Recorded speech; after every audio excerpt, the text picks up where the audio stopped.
What's going on, guys? We're back to a cold intro. Not going to read any of the rap. No rap poems this time. I kind of had a feeling that I thought that was really funny, but other people didn't. And then last episode, I did a movie intro monologue of Christian Bale, and I thought it was really good. I went back and re-listened to it. I thought it was really good, but then I talked about my method. I mean, that was so stupid. Who cares? You're not listening to this podcast to learn how to do Christian Bale impressions. So it was off to a good start, but then totally derailed. Anyway, thanks again for stopping by. Welcome to the Idea Addict Podcast, broadcasting from the top floor of WIFM and all places podcasts are heard. Do me a favor, do yourself a favor, share this podcast with a friend. Don't hoard it away. Let the podcast wash over people. Just wash over them. That's what we want to do. So I hope you guys are having a good Monday. Hope you had a great Mother's Day.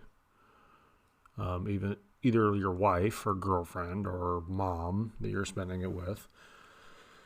So had a pretty chill day. Didn't really do much, which is nice. Those are the best days when you can just sit back and not have anything to worry about.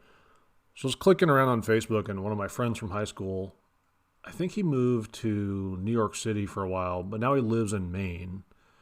And he just recently moved up there. And I was just looking at his pictures of his house and stuff. And I got to say, Maine looks really cool. I know that, I've heard that there's not any jobs up there. There's really nothing to do besides fish. I'm not a fisherman, but it looks really picturesque. He has a huge 2-story house with a wraparound porch. I'm pretty sure he's within walking distance of the ocean. And that's really appealing. And I've never been to Maine, but I'd like to go sometime, check it out. I've been to Massachusetts before. And I liked that a lot, but I don't think I could afford to live in Massachusetts. I don't know if anyone really can. But I was working on a flip once, and the neighbor next door, he was kind of a hippie. I liked him. And he went to art school somewhere in the Northeast, and then after that, he moved into a hippie, like some sort of art commune in Maine. And he was telling me he lived in a house that was built in the late 1700s, early 1800s. And he was saying it was so drafty they had to have a fireplace in every room, and the insulation in the walls was hay. So that's pretty bizarre. But the cold doesn't really bother me. I'm pretty much almost immune to the cold, and I think part of it is just I have very leathery, thick man skin, and I'm fat, so it's I'm wearing a coat all the time. So basically, I hardly ever wear a coat in Nebraska, unless it's really cold. But okay, that's enough bullshit. Let's just get into the episode. And what we're talking about today is we're talking about starting from the bottom and working your way back up. Maybe something unfortunate Maybe something happened to you unfortunate, you had a bankruptcy, maybe you had a drug or alcohol or gambling addiction and you lost everything. Maybe you went to prison and you're just getting out of prison. But for whatever reason, let's just say that you're basically starting from the bottom. And I just want to tell anyone who's gone through something like that, who's made a mistake and paid for it dearly or made a series of mistakes, that just remember to don't let your past define who you are today. You can't saddle yourself with regret. You have to keep moving forward and not dwell on yesterday. And I know that it's really easy to fall into that because, sometimes you're sitting around and you're thinking what are some things I regret that I could have done differently, or what should I have done differently in this situation?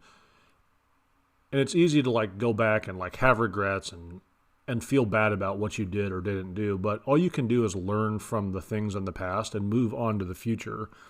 And I think it's so important to think about the future and the things that are coming up, because that's what pulls us forward. That's what gives us hope and promise for the next thing, or the next good thing, or the next thing to look forward to, or the next achievement, or the next project or whatever. And I think you always have to have a vision of the future. And, vision is so important that there's even a Bible quote about it. Proverbs 29:18, it says, "Where there is no vision, the people perish." So, even in the Bible, vision and looking forward is something that is addressed. And I know there's a lot of people that carry around a lot of guilt and a lot of regret, so I just wanted to get that out. So I promise this episode will get funnier. It's really not starting out that funny, but so, okay, what if you are starting from ground zero? Like you have nothing. You have to start at the bottom, work your way back. Like, how do you do it? And what we're going to do is we're going to look at two different, I call them low life ideas because I learned them from some people that were kind of low lives. But these are good ideas. And actually, one of them you could just do like as a side hustle if you wanted to. It's not, there's nothing wrong with it like from an ethical, from like an ethical standpoint. It's just, I don't know if you don't want to do it, but we'll get into that in a minute. So let's say you're like really at the bottom. You don't even have a place to live. You're homeless.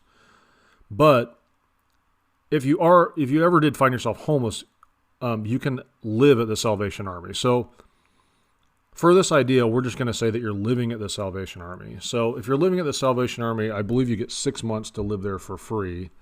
And you might have to like do some chores around the building. So that's going to be our setting as we're living at the Salvation Army. And my first advice is get a full-time job. Any full-time job you can get. I would say get a full-time job at a major retailer. And we'll get to why in a minute. So let's say, for an example, you get a job at Lowe's. And I would make sure that your job is within walking distance to an apartment complex you're willing to live in. And remember, the apartment complex that you're willing to live in, we want it to be cheap, but you don't want it to be like a dangerous hellhole. So cheap, but not dangerous. So below market rent, but not somewhere you're going to get like knifed in the parking lot. And I looked this up. So the starting salary at Lowe's is $12.25 an hour or $488 per week. So that's like a good starting point. And Lowe's hires basically children to like work at the cash register. So even if you're like a felon, you can get a job at Lowe's working in the cash register. Oh, and by the way, if you're a felon, Lowe's gets, I think, some sort of federal tax kickback, or they get some benefit from hiring you if you're a felon. So, hold on. So like I said before, I believe you get 6 months to live at the Salvation Army. So let's say you can bank $5,000 over those 6 months, or about half of your take-home pay about half of your gross pay from Lowe's. I'm not going to go through like figuring out the taxes from it. So after those 6 months, you need to find a two-bedroom apartment, and you want to get 3 roommates. So let's say a 2-bedroom apartment runs you $1,200 a month or $300 a person. So that's like super, super cheap. Along with that, you need to rent a garage at your apartment complex, and the garage is just going to be for you, because we're going to use the garage in a minute to talk a little bit about like one of the ideas. The other thing is, if you go, and this can be like if you're listening to me and you're like 18 or 19 and you and your friends like want to go find a place to live, but you don't have any money, what you do is the most like mature looking one of the group goes and gets like a suit or like nice clothes and goes and rents the apartment or house. And obviously like a 2-bedroom apartment, they don't think that they're not going to allow you to have like 4 adults in there like living in bunk beds or whatever, but like who the hell cares? If you're 18 and you just got out of high school and you want to like have a cool like place, like a punk house kind of thing to live with your friends and like party, then who cares if you're like sharing a room? You know, it's not forever too. People always think that like, oh, I can't do that. It's like, you can't do that for 6 months until you can get a better place. Like, get fucking real. So that's what I would do. That way your rent is so cheap. And that goes for this, or like if you're a kid. So that's like a great like thing to do. So like I said, you're also going to rent out at least one garage at the apartment complex that you're living in. And we're going to use the garage for like our little like side hustle business idea. The next thing you want to do is buy a used minivan. Now you can buy cheap used minivans that have high mileage, but a lot of like cheap high mileage minivans are like Toyotas or Honda Odysseys, things like that. And as long as like the people weren't like beating the living hell out of them, they're gonna go for like at least another like 50 to 75,000 miles. So when I was kind of doing the prep for this, I went out and I found a 2005 Toyota Sienna for $4,000. And I think it had like 170,000 miles on it. It doesn't matter because we're just going to be using it to make money for a while. And then once we have more money, we can get something else. So just get something cheap, but it can't be totally trashed. The other thing is, ideally, we want a minivan that we can take all the seats out behind the driver and passenger seat because we're just going to be using the inside of the minivan for storage. What a lot of people don't know is you can actually put quite a bit of weight inside of a minivan because it's made for 6 full-grown adults to be able to ride in. So you can actually haul quite a bit of stuff, and that's what we're going to be doing with it. You're going to also want to get a cheap cell phone. It needs to be a smartphone because we need to be able to get on Facebook and like Craigslist and all that stuff. I would suggest getting something like the cheapest plan you can get, like either like Cricket or there's a whole bunch of like non-contract cell phone providers that are out there, like a burner phone kind of thing. So like you could get like a gas station that also sells cell phones and stuff like that. So now we're going to start working on our first off hours like side hustle idea. And what you're going to do is you're going to start snatching up free stuff on Facebook, Craigslist, and leftover stuff from garage sales.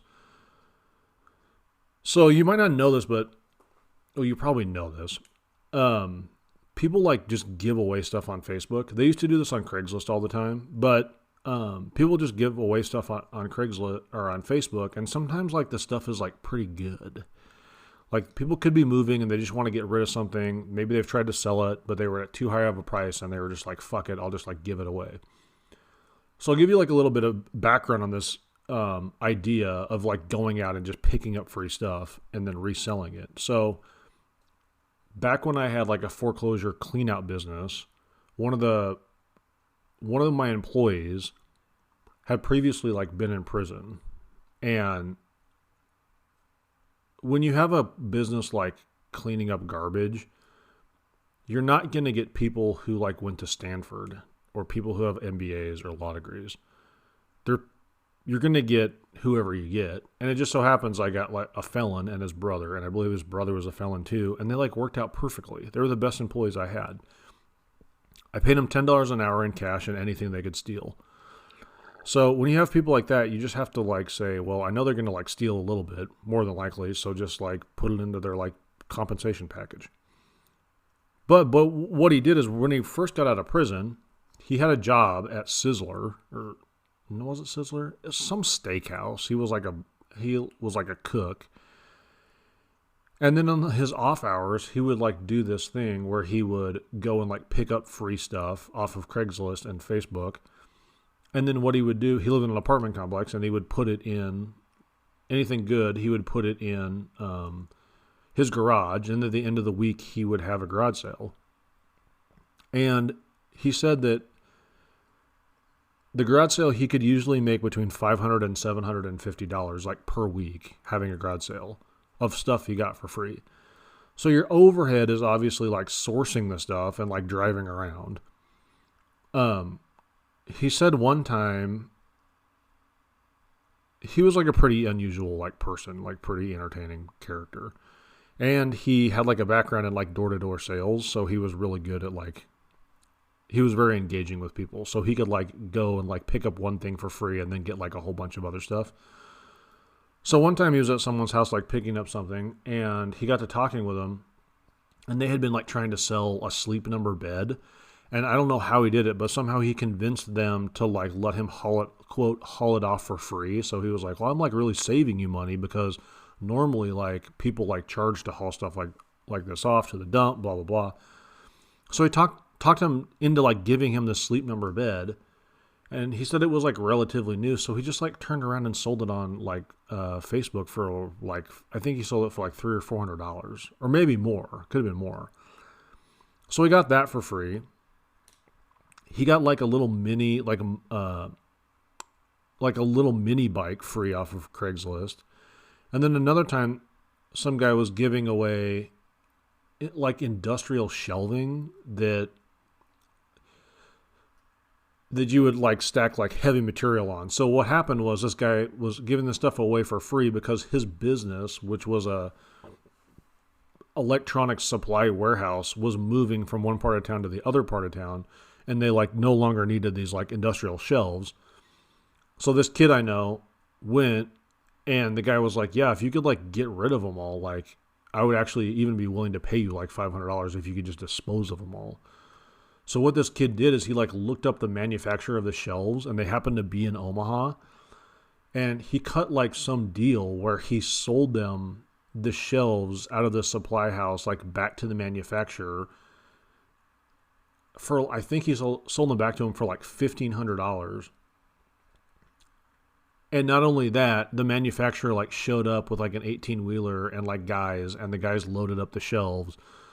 So this kid got like the $1,500 from the manufacturer and the $300 from the guy who was like moving the warehouse. So basically in a couple of phone calls, he made like almost $2,000 in cash.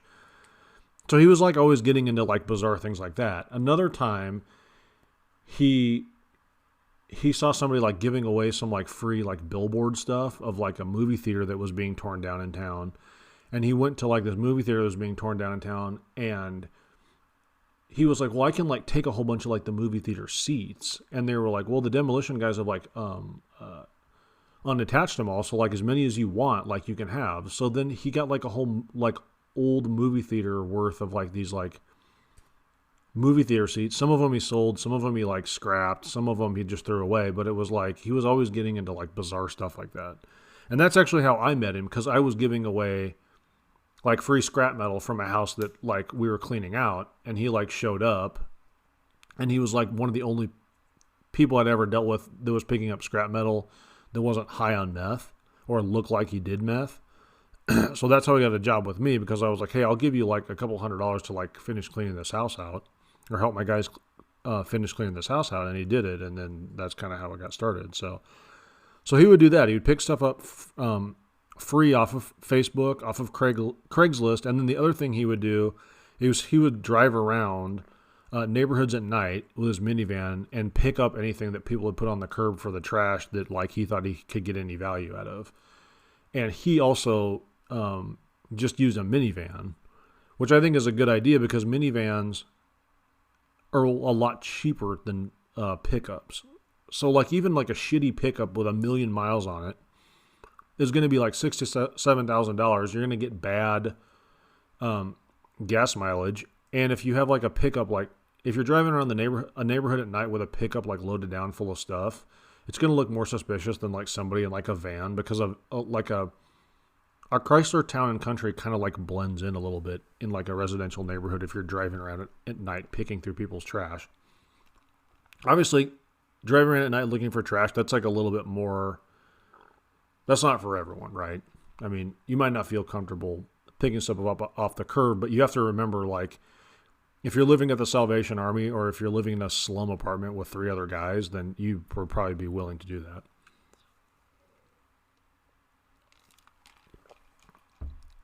So what you do is, as you pick stuff up over the week, you put it in your storage garage. And like I said, we're doing this after hours when we're not working at Lowe's.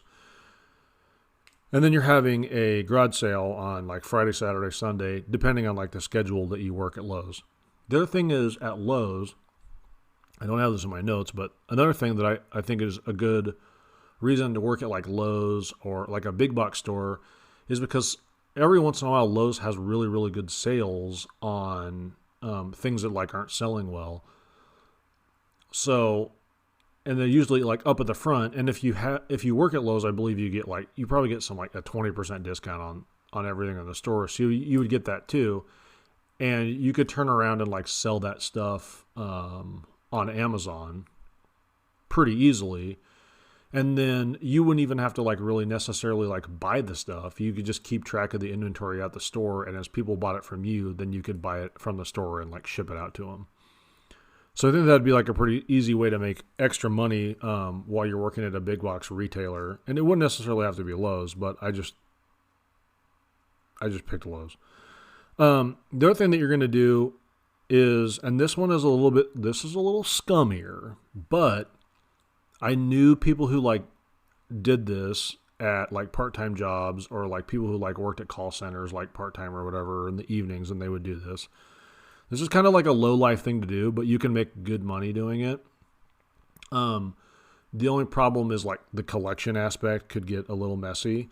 So what it is it's making payday loans to your coworkers at a part-time or full-time job. Now, obviously, so let's say you're making like an extra like $1,500 a month from like picking up and like reselling like trash, basically. So you have an extra $1,500 a month. So you have a little bit of money to like make payday loans to people that you work with. Now, it's very common for people to be like, for their money to run out before like the pay period does. So somebody might need like a couple $100s just to like make ends meet over the next couple days.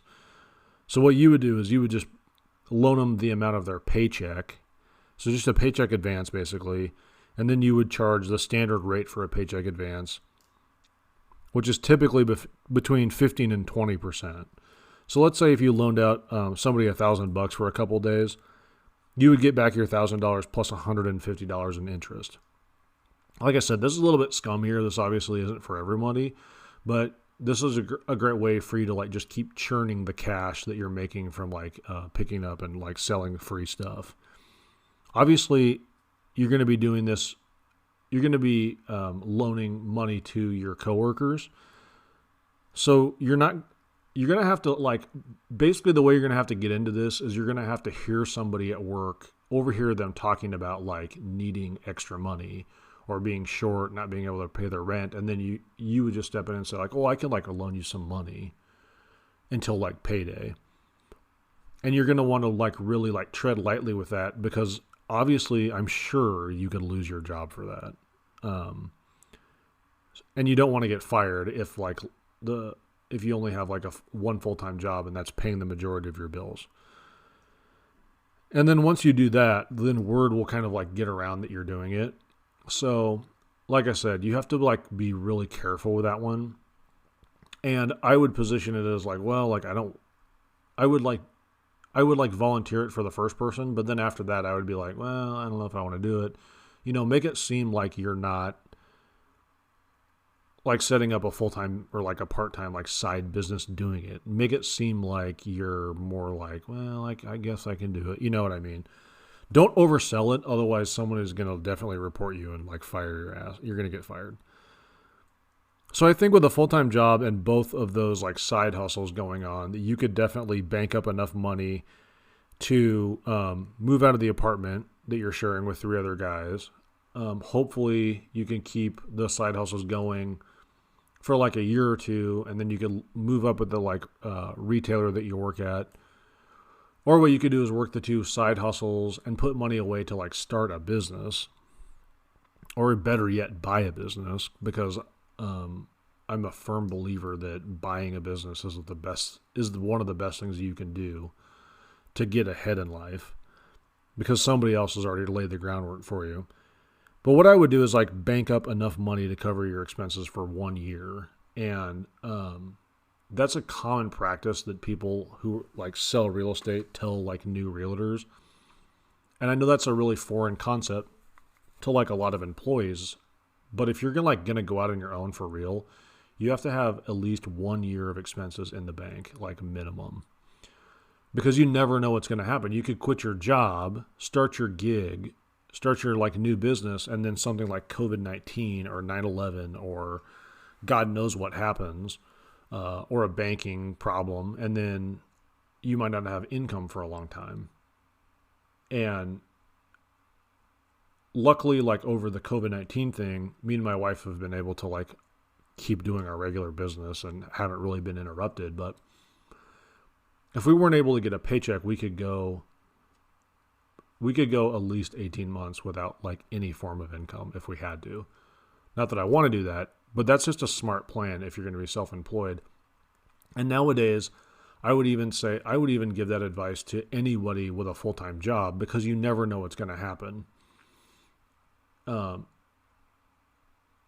It's just it's just too scary. It seems like every time that there's like a good market or good economy for over like such, it seems like if there's a good economy for like 7, 8, or like 10 years, something either naturally comes up, a bubble bursts, and everything, all the profits get cleared off the table, or something else comes up and clears the profits off the table. So I always caution people, like, I'm not risk adverse in any way. I think that in order to get ahead in life, you have to take risks, but at the same time, you can't be a complete idiot about it. You have to protect yourself so you don't, especially if you have a wife and family, you can't be putting everything on the line. You have to like have some held back in reserves for things like this to happen. So that's my little 2 ideas to get you out of the gutter if you're starting from ground zero. And those are 2 things that like you don't have to really have any skill set. All you have to do to find free stuff and then resell it is just be looking at your phone, which everyone does anyway. And you could even do that garage sale thing like on the side. It's just a regular side hustle, because that can just put like literally cash in your pocket, which is always like great, cash to buy gas, cash to buy food, whatever.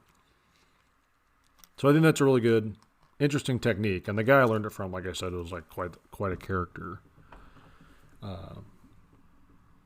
So moving on to the business for sale. Now the business for sale is actually like pretty cool. I'm sorry, I have to apologize for like the last one I read. The guy who had it for sale literally wrote like an entire like 7,500 word article basically. So I was like spending the whole time reading, which isn't very fun. But this is a really interesting business. I really like it a lot. And what it is it's a hazmat transportation company, and it's out of Worcester, Massachusetts. They're asking $2.7 million for this business. It cash flows $814,000 per year off of gross revenues of $1.8 million. They rent the place that they're currently operating out of. It's been established since 1995. It's a successful, profitable trucking company operating in the Northeast that engages in, among other things, a very profitable hazmat sector of the industry. It has long-standing relationships. They have specially designed truck beds to accomplish the mission of moving hazmat. The specialty segment will also continue through any economic cycle as its products are always being used no matter what is happening globally. Furthermore, it has a very sustainable transport business for one of the largest food service companies in the world. These staple segments help build confidence in the upcoming revenue stream of the company well into the future. So normally, I know we already talked about a little bit of a play on a trucking company, which was a truck driving school. Normally, a trucking company, I feel like that is too crowded. There are so many like logistics companies, trucking companies, freight forwarding companies that I think as like an individual starting off or like buying like a small fleet or like a small trucking company, obviously $2.7 million in the realm of a trucking business really isn't that big of a business.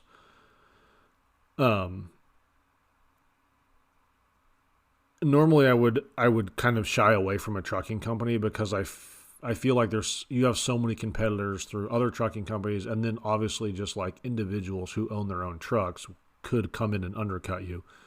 But the good thing about this is they're doing a lot of hazmat.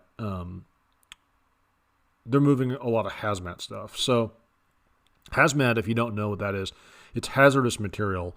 And it doesn't go into details in this teaser listing about exactly like what kind of hazardous materials that they're moving.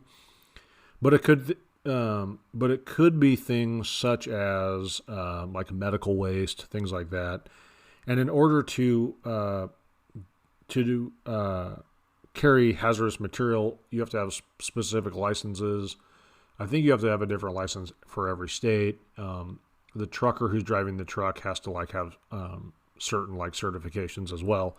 So not just anybody can like jump in and get into into that without some experience. So that is good. It does give you a little bit more of a niche to work out of, which I like that a lot. And the other thing that I like about this, obviously the owner is willing to take part in owner financing.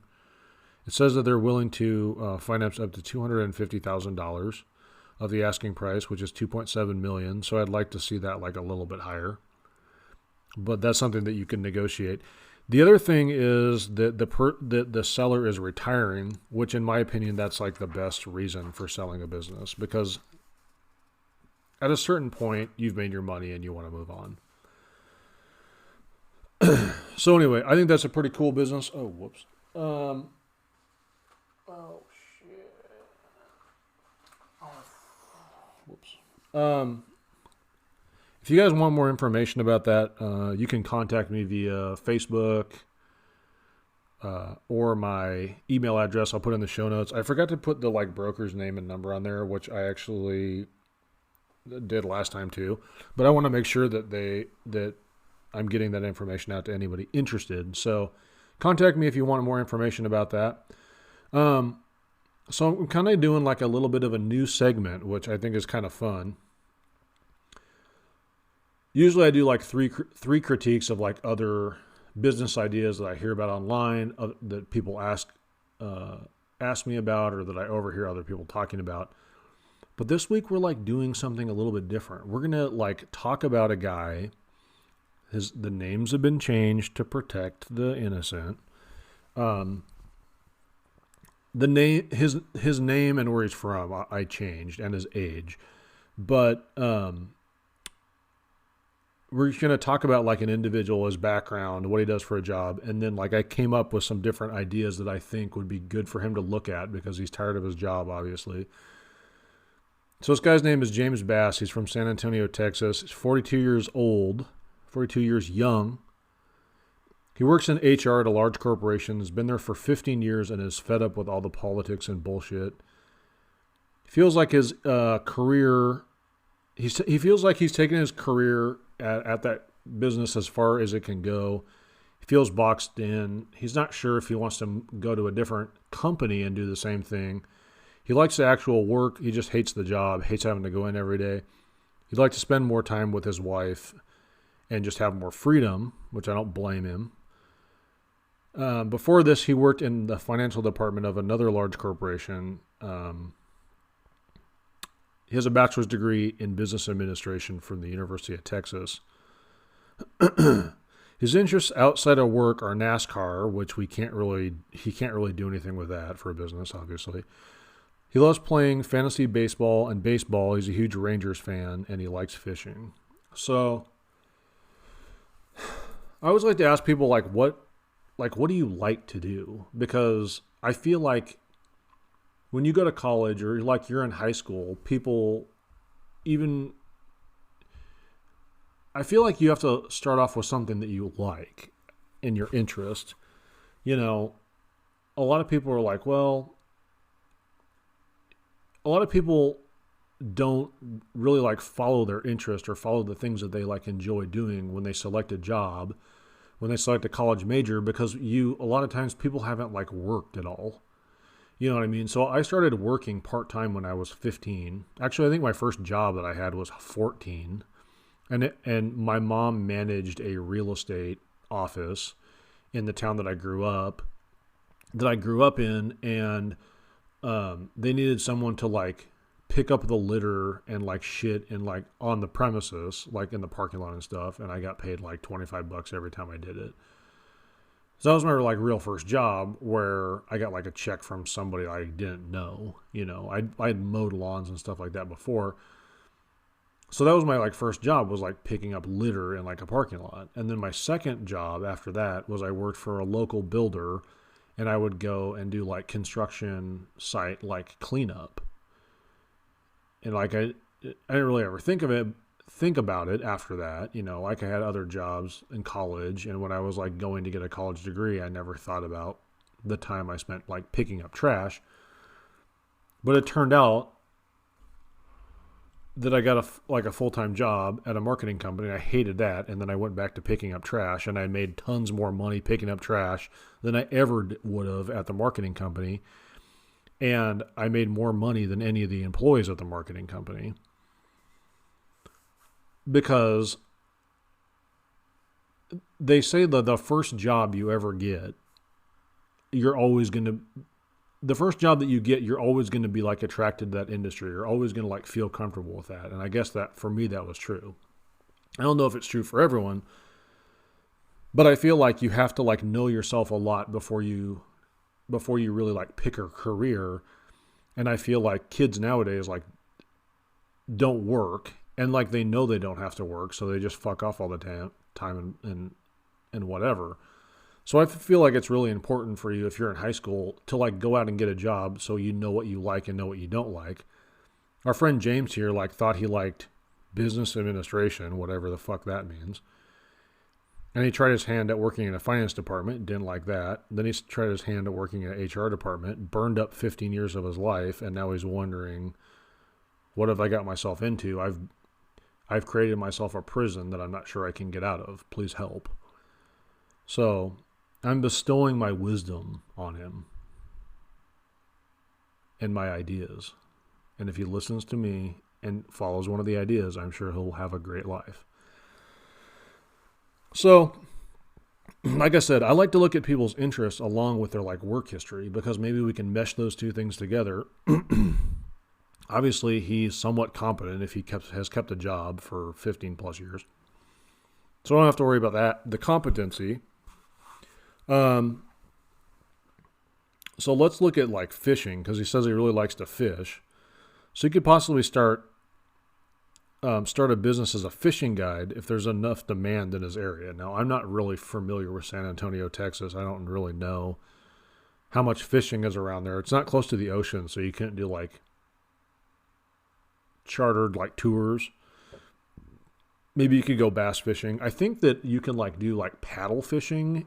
You can do paddle fishing in Nebraska, but I think that you can do like large paddlefish fishing in Texas, which if you don't know what a paddlefish is, it's just tremendously huge fish with like a huge bill on the end of its head. And I think you hunt them like with a bow and arrow. And then once you like hit it with the arrow, you like reel it in. I know that in Texas, I think that there's like gar fishing, but I don't know why anyone would ever go gar fishing. A gar is like a fish that looks like kind of like a snake with teeth. Really disgusting. So I kind of like did a little bit of research on being a fishing guide, and you can make anywhere between $75 and $400 a day depending on your area. I don't love that. $75 a day. This guy has a wife and 3 kids. That's not going to cut it. If he's in an area where he could like fill his schedule out and he would have lots of demand and get up to $400 a day, then $400 a day is that would be fine, I think. I can't imagine that as an HR specialist at a major corporation that he's making much over $80,000. So maybe with benefits, he would be making, $120,000 a year. And what's $400 times 5, 2, 4, 6, 8? So if he was making $400 a day, he'd be making like about $100,000. So that's almost replacing his job. But I don't really love that because fishing guide, that could be like all over the map. I don't really like that one. Now, he did say that he actually kind of likes working in HR. So another thing that he could look at is starting a talent recruiting, like an HR, but like recruiting, talent recruiting business is what I would do with his HR background because he's going to know how to like find candidates, onboard them, everything like that. So basically like he could like start like a headhunting business. In a headhunting business, you can have a fee structure a couple different ways, but I think that the most common is a placement fee. So, for example, if you started this recruiting business, and let's say you use the placement fee structure, and you recruited somebody that makes $70,000 per year, you would make approximately the average is 20% of their first year salary. So if you recruited somebody that made $70,000 a year, your fee would be $14,000.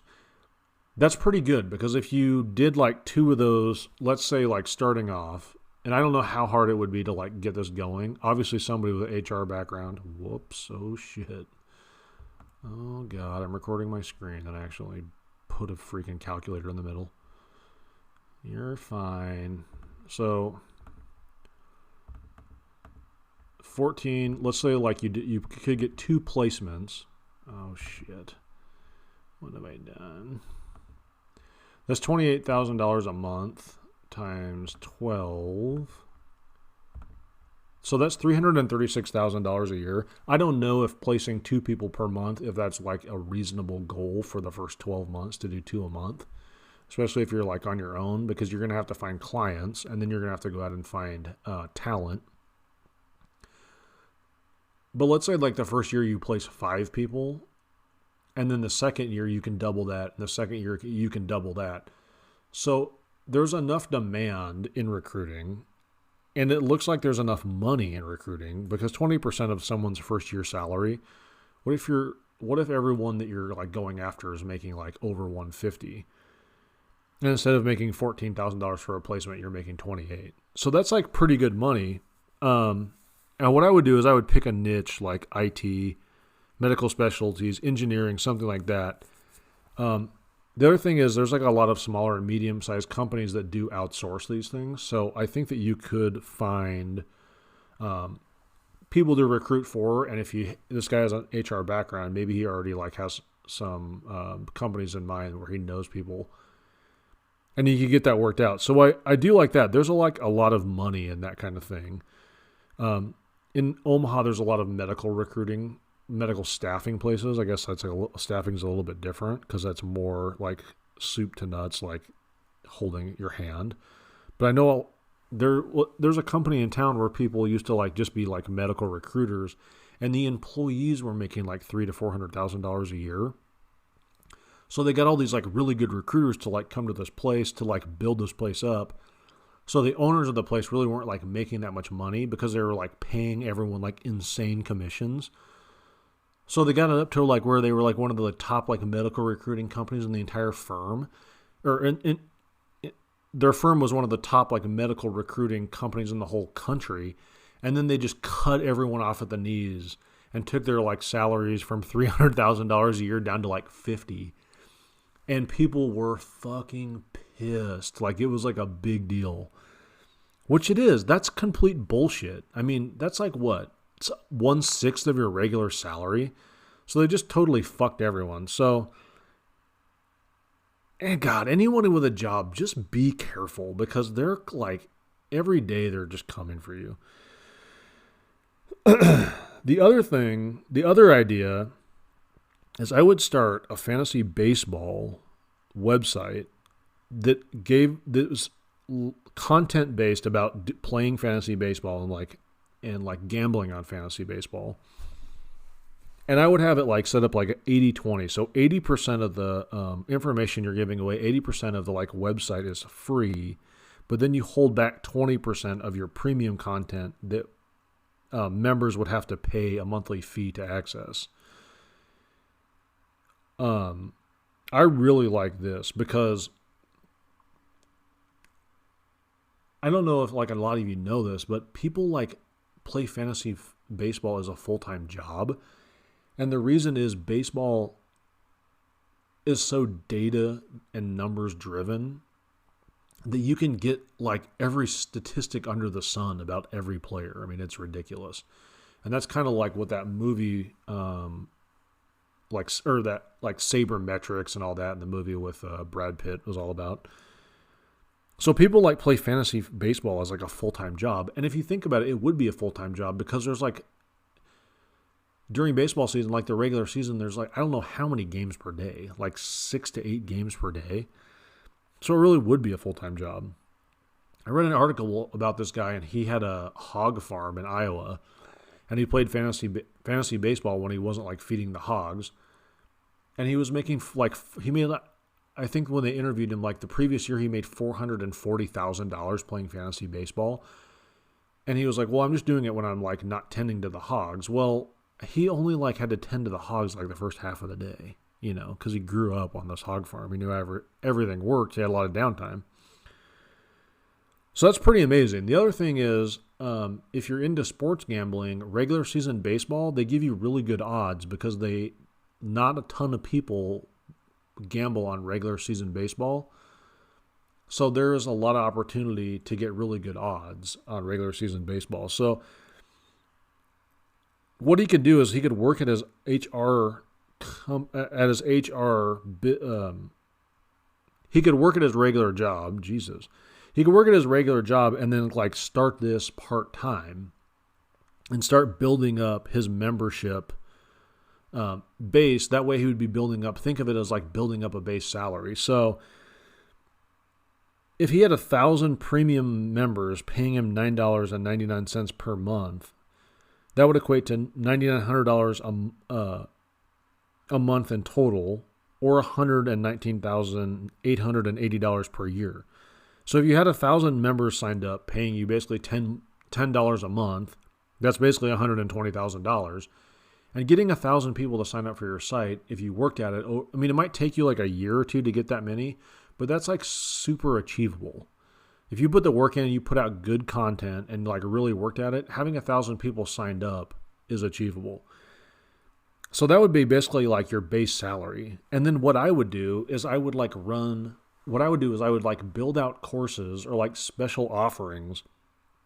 Maybe you could do it at like the beginning of like each baseball season, where you put together like a course on like playing fantasy baseball and like different things that are happening like that season, and like your like hot picks for like players, stuff like that. I don't know really how fantasy baseball works, but I don't even like watch sports. That sounds gay. I watch sports. I don't watch baseball though. Baseball's boring to me. But I feel like baseball and fantasy baseball, there's like so much information that people want, and people who are like really into baseball are like really into stats too. So if you could sell a course about playing fantasy baseball, tips and tricks and stuff like that not everyone's doing, if you could sell 1,000 courses at $199, and let's say you could do that before the baseball season every year with like your top picks, that's $199,000 in this special like offer course.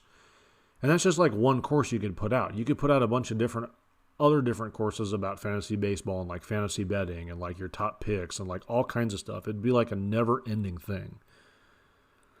And then more importantly, as you're doing that, you're building not only the brand of the website, but you're building a brand in yourself, and you would have the freedom to be with your family and do things that you actually like. So when I'm like doing this podcast, which I don't have like 1,000 members paying me to do this, but I only do it like a couple times a week, or if I'm doing it every day, basically I think all day about like what I want to podcast about. And then as like 2 hours before the podcast, I write everything out, and then I come on here and just splooge it out. So, I mean, it takes a lot of thought, but it doesn't really take that much work. So you could definitely run a website part-time or like in the evenings and weekends to build it up while you're at your HR job. And you could probably do a lot of it at work. I mean, let's be honest. So those are my 3 ideas from my boy James. And I think the fantasy baseball one is the best because you have the most freedom. You're already watching baseball, make some money off it, right? And you can start that part-time and build that up and then get the hell out of the job. Anyone who's listening to this who has a full-time job, please start some side hustle for when you get fucked and you get axed at your job, or they downsize you or lay you off. I sell real estate. You have any idea how many people sell real estate, even in my own office, that were like at another company for like 25 years and they got laid off? A lot of people, even like this year, there was a girl that joined our team, lady, not a girl, a woman. She's, I believe, in her late 50s. She had worked for a bank in Omaha for, I think, like 30 years. And she finally got up to like the sea level floor.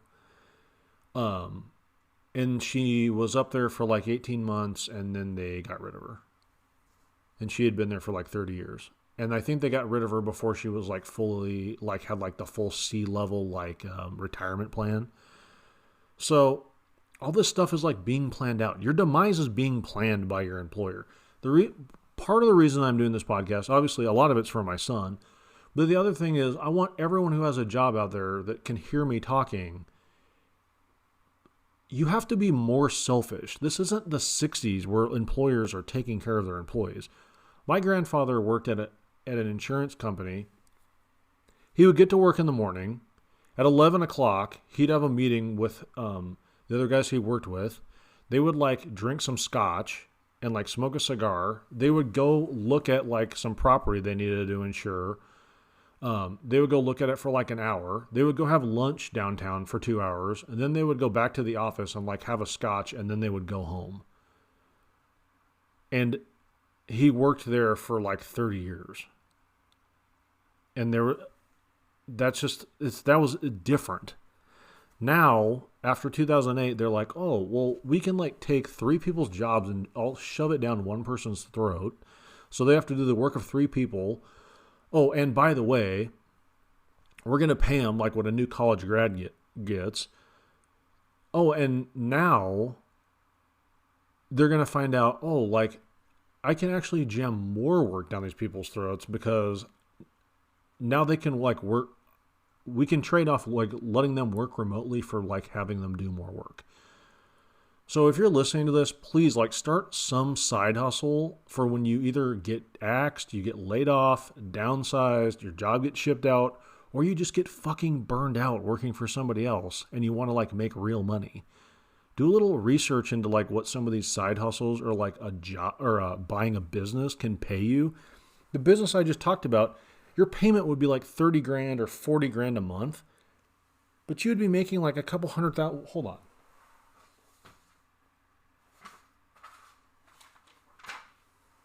I think the thing made $800,000. You could have gigantic loans that you could cover through the SBA, and you would be making hundreds of $1,000s like a year. And that company's been going on for 30 years. So please wake up. Anyway, that's my rant for the day. So, guys, I really appreciate you stopping by and listening to my podcast. And please, God, share the show with everyone you know. That's really the best thing you can do for everyone. Get the message out. Follow me on Facebook, Instagram, YouTube, and remember to you can listen on Spotify, Apple Podcast, anywhere podcasts are heard. And like I said, I really appreciate you guys stopping by. If you guys want a business idea, you need a business idea critiqued, you're looking for a business you might want to buy, you have a business that you might want to buy, and you want some information or some critiques or some things to think about, hit me up. Till then, I will see you guys next time. Thanks.